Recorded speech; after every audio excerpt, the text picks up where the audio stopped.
Assalamualaikum warahmatullahi wabarakatuh. Hari ini Hari Lingkungan Hidup Sedunia. Kami dari ITS kembali mengingatkan kepada semua pihak bahwa selama ini ada simbiose mutualisme tanah gunung, hutan, dan iklim. Dan memang itu tidak bisa dipisahkan, baik legal maupun ilegal. Jadi ini harus kita menjadi pertimbangan semua. Kita bisa melihat jadi selama ini tanah gunung itu merupakan hasil pelapukan dari awalnya gunung itu adalah batu, terus kemudian dia berubah menjadi tanah. Salah satu faktor yang menyebabkan tebalnya tanah itu adalah hutan, pepohonan. Nah, jadi makin tebal tanah, makin dalam akarnya, dan makin tinggi pohonnya. Dari sedemikian rupa, itu adalah alamiahnya demikian. Jadi ini sebagai contoh, kita pernah survei di Jember, tebal tanah itu bisa sampai puluhan meter. Ini perhatikan, ini ada orang di sini, jadi ini bisa puluhan meter. Tapi ini karena hutannya sudah diganti, sehingga sini akarnya nggak sampai ke bawah. Demikian.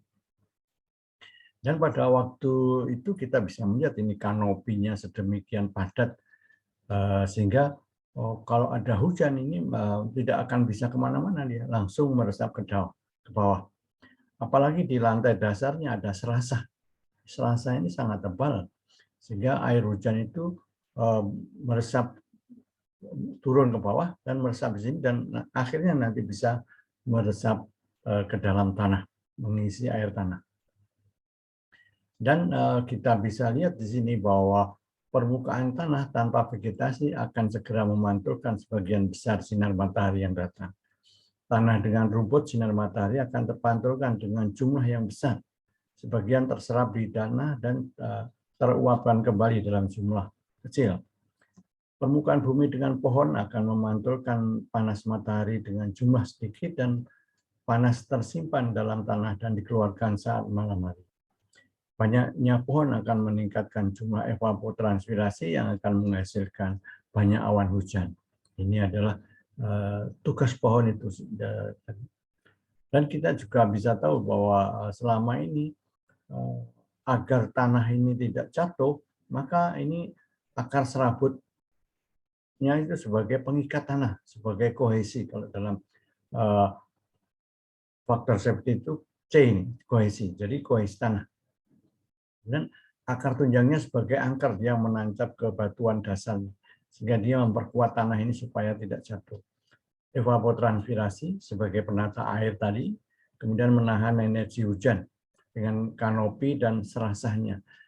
Jadi tadi dedaunan tadi menahan energi hujan, dan pada waktu turun ke bawah ditahan oleh serasah, sehingga air itu tidak bisa kemana-mana.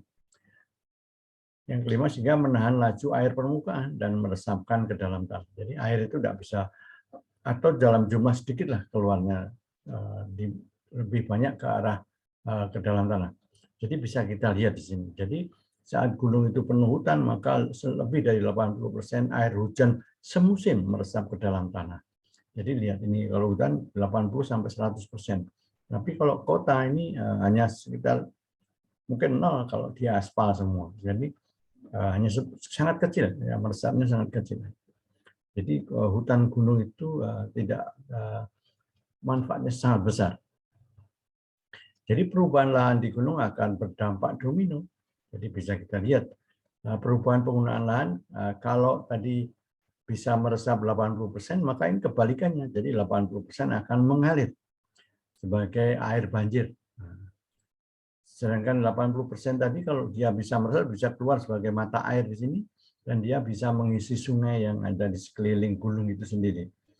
Mata air ini perannya sangat penting dalam menyuplai air sungai di sekeliling gunung. Hutan lebat ini juga punya peranan penting dalam ekosistem baik makro maupun mikroorganisme, sehingga bisa menghasilkan sumber daya hayati.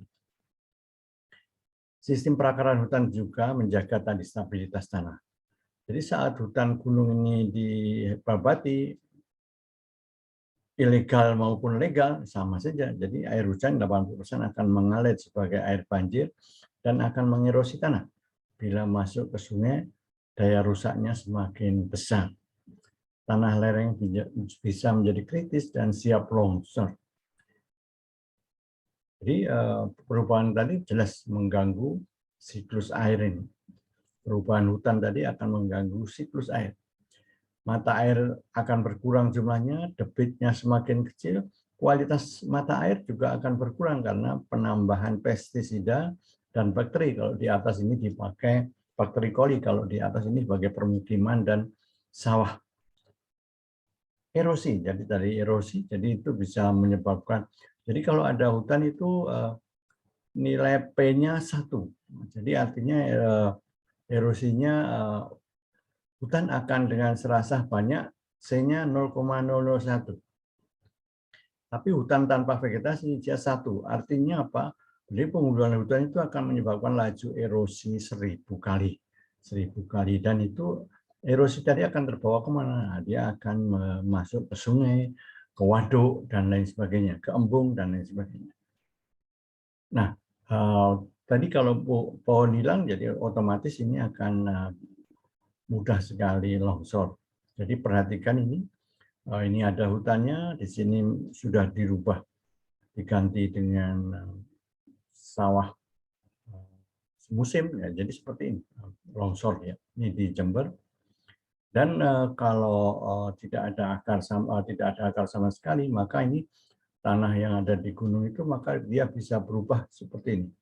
Jadi kalau kering dia keras, tapi kalau pada waktu basah dia seperti ini karena kohesi tanahnya hilang, nah, sehingga dia bisa longsor seperti yang digambar ini. Nah, kemudian ini yang sekarang lagi booming dan ini memang harus diperhatikan semua orang. Jadi pengundulan hutan itu akan menyebabkan perubahan iklim, jadi sekitar 18%, tambah 14 itu 32%. Jadi ini kalau ditambahkan 32%, jadi sangat besar. Jadi kalau penghilangan hutan tadi sangat besar pengaruhnya.